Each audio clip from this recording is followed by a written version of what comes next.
Nigeria is once again at a democratic crossroads. A law signed in Abuja within days, quietly, efficiently, has ignited loud national anxiety. What was meant to refine the electoral process is now threatening to redefine trust itself. On Wednesday, President Bola Ahmed Tinubu signed the Electoral Act Amendment into law. The bill had been passed barely 24 hours earlier by both chambers of the National Assembly, following heated debates and failed attempts by opposition lawmakers to secure mandatory real-time electronic transmission of results from polling units to INEC's results portal. The signing took place at the presidential villa in the presence of Senate President Godswill Akpabio, House Speaker Abbas Tajuddin, and senior government officials. Moments later, the president urged election authorities to implement the new law effectively without technical failures. But outside the villa, concern was already spreading. Across Nigeria, voices from every corner of the electoral ecosystem, former officials of the Independent Electoral National Commission, political analysts, opposition parties, and civil society groups began raising red flags. Their concern centers on one provision, Section 60. It governs how votes are counted, recorded, and transmitted, and critics say it reopens old wounds Nigerians thought had healed. Section 60 spells out the procedure clearly. Votes are counted at polling units. Results are entered into official forms. Forms are signed, stamped, and countersigned. Then comes electronic transmission to INEC IReV portal. But there is a proviso. If electronic transmission fails due to communication issues, the manually signed form becomes the primary source for collation and declaration. That single sentence has changed the conversation.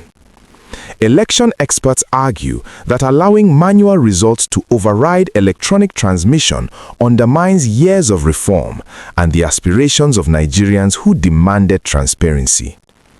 Former INEC resident Electoral Commissioner Mike Igini issued one of the strongest warnings. Speaking on Arise Television, Igini urged the president to withhold assent, calling the bill a recipe for chaos. His argument was direct.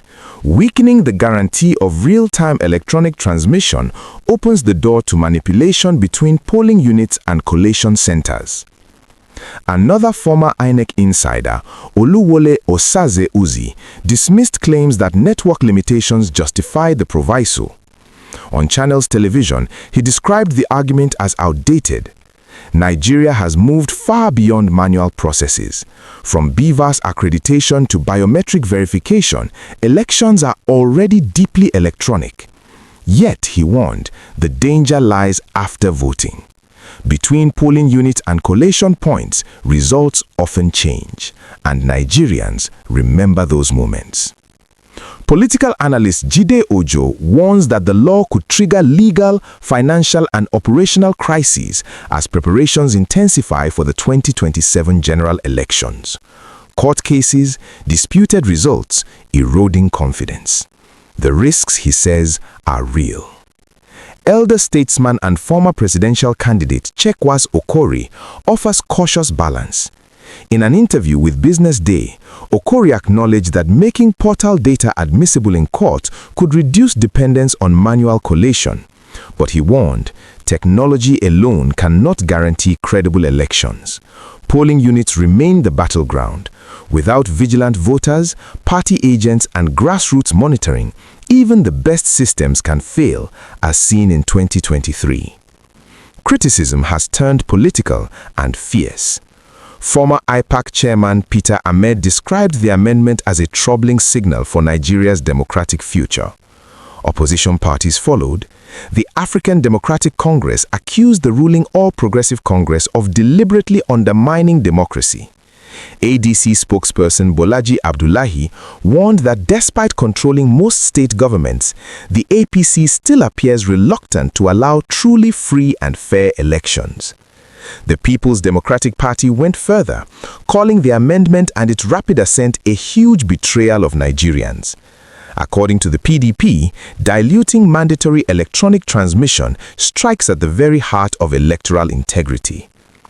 Even the new Nigeria People's Party questioned the speed of passage, suggesting unusual alignment between the presidency and the legislature. Tonight, Nigeria is left with uneasy questions. Is this law a safeguard or a setback? Does it strengthen elections or weaken trust? And as 2027 draws closer, will Nigerians believe the results before they even see them? Because in a democracy, once confidence is shaken, every vote carries doubt, and every silence becomes loud.